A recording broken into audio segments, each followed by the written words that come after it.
la palabra a la concejala Araceli Bellot. Gracias, señor presidente. Pedí esta moción de privilegio porque quiero recordar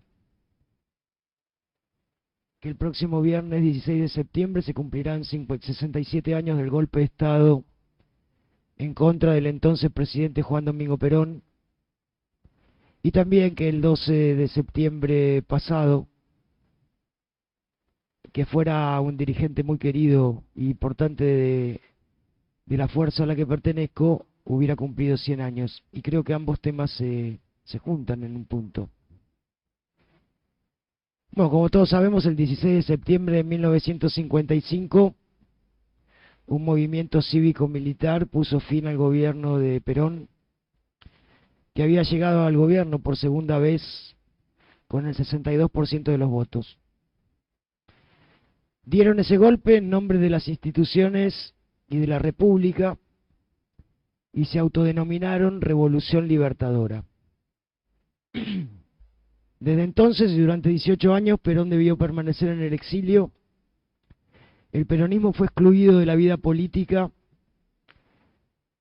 Los y las peronistas sufrieron persecución, exilio y hasta la muerte por fusilamiento. Ni a los muertos respetaron. El cadáver de Eva Perón desapareció de la CGT donde descansaba. Y todo esto lo hicieron con un objetivo que desde entonces se instaló en la Argentina, lamentablemente, y que fue tomando distintas formas, que fue que el peronismo tenía que desaparecer. Y si había que apelar a la muerte para eso, no importaba. Y me parece que está bueno recordar esta fecha hoy justamente por el clima en el cual estamos viviendo, ¿no? Y también recordar que ese gobierno de facto había encontrado un país que había pagado la totalidad de la deuda externa, país desendeudado, que había sufrido inflación, es verdad, pero para cuando dieron el golpe se estaba dominando, y que el motor de la economía era el consumo popular. Y en pocos meses, ese gobierno de facto, que lo hizo en nombre de las instituciones y de la democracia, y de la república, produjo una devaluación del peso que disminuyó el salario de los trabajadores, intervino en los sindicatos, se asoció al Fondo Monetario Internacional al que Perón se había negado a ingresar, y esa fue la puerta de entrada del Fondo Monetario Internacional que todavía hoy tenemos los argentinos y las argentinas sobre nuestros hombros. Y está bueno recordar eso del Fondo Monetario porque es muy llamativo. Era una institución que se acababa de fundar en el mundo, hacía muy poco. Era la forma de sostener el dólar. Se había cambiado el patrón de divisas de la libra esterlina al dólar. Ya el respaldo no era el oro, el respaldo eran estos países asociados donde cada uno puso una cuota, y por supuesto la cuota mayoritaria de los Estados Unidos. Pero digo que es interesante recordar esto, porque la Argentina, para asociarse a ese Fondo Monetario Internacional, tuvo que pagar 37,5 millones de dólares en valor oro. Y cuando se produjo el primer préstamo de ese Fondo Monetario Internacional, que fue al año siguiente, ya no estaba la dictadura, estaba el gobierno de Frondizi. El préstamo fue de 42,5 millones. Es decir, que por 5 mil millones de dólares aplicaron el programa que después sistemáticamente se va a aplicar cada vez que el fondo reclama su deuda, que es despido de empleados estatales, postergación de las obras públicas, aumento de las tarifas de transporte, de servicios, bueno, etcétera, etcétera, lo que ya conocemos. Bueno, durante 18 años el peronismo permaneció proscripto, porque se sucedieron los gobiernos que siguieron después y tampoco lo habilitaron. Y en ese gobierno peronista que habían derrocado había un ministro que tenía nada más que 29 años, y le decían el ministro lactante porque era muy joven. que era Antonio Cafiero, que por supuesto fue preso como todos los dirigentes en ese momento. Antonio había nacido el 12 de septiembre de 1922, murió el 13 de octubre de 2014 a los 92 años. Fue ministro, fue embajador, fue senador, fue diputado, fue gobernador de la provincia de Buenos Aires. Fue el líder de la renovación peronista en 1983, después que el peronismo sufriera su primera derrota. Y fue el dirigente que democratizó el peronismo. Por primera vez se eligieron candidatos con internas y que él mismo perdió.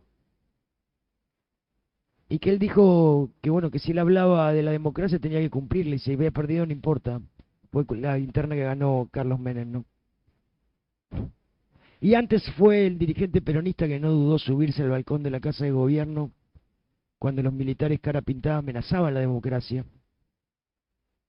No hizo ningún tipo de especulación, simplemente entendió que debía estar respaldando al presidente Alfonsín que estaba en problemas.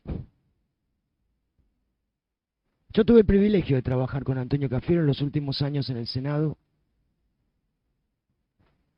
y sobre todo ayudarlo a escribir ese libro, el último que escribió, Militancia sin Tiempo, lo cual me dio el privilegio de reunirme con él durante muchos meses los sábados por la mañana a hablar de su vida. Y quería contar esto porque para poder escribir ese libro Antonio tenía un enorme baúl lleno de agendas, desde sus tiempos de adolescente hasta entonces. Y en esas agendas él iba anotando día por día. Entonces tenía que hablarme del 17 de octubre del 45 y decía, espere que voy a buscar la agenda. Y agarraba la agenda y leía. Y por ahí había cosas que había escrito que no las quería decir. Entonces, no, esto mejor no. Y seguía, ¿no? Pero además, yo tuve una enorme experiencia y privilegio, porque Antonio siempre hablaba de la lucha por la idea. Era un hombre que hasta los últimos tiempos estudiaba, leía, convocaba a los dirigentes y dirigentas que pudieran aportarle pensamiento. Y convocaba incluso a dirigentes y dirigentas que no eran de nuestra fuerza, porque quería escuchar su pensamiento. La verdad que nos haría mucha falta, Antonio, hoy, para traer racionalidad, para traer pensamiento, para traer convicción, y sobre todo un hombre de una enorme humildad. A veces me decía, ¿pero a usted le parece que yo puedo decir esto? Y yo le decía, pero Antonio, usted es Antonio Cafiero, usted puede decir lo que quiera. Y siempre estaba consultando, y siempre estaba reuniéndose, y siempre estaba debatiendo con los compañeros, y siempre además con una preocupación muy especial por los más jóvenes. Porque además él decía que en esa lucha por la idea era que el peronismo iba a seguir viviendo. Y bueno, la Libertadora, como se autodenominó, se propuso desaparecer el peronismo, no pudo. Pasaron 18 años, Perón volvió, ganó otra vez por el 62% de los votos, volvió a gobernar, se murió, después vino una dictadura, nos desapareció, y así seguimos la vida, y acá estamos. De manera que nada, convoco a todas y a todos a que reflexionemos esta experiencia de nuestra patria, retomemos esa lucha por la idea de la que hablaba Antonio Cafiero, y hagamos un país más justo, más solidario, más amoroso,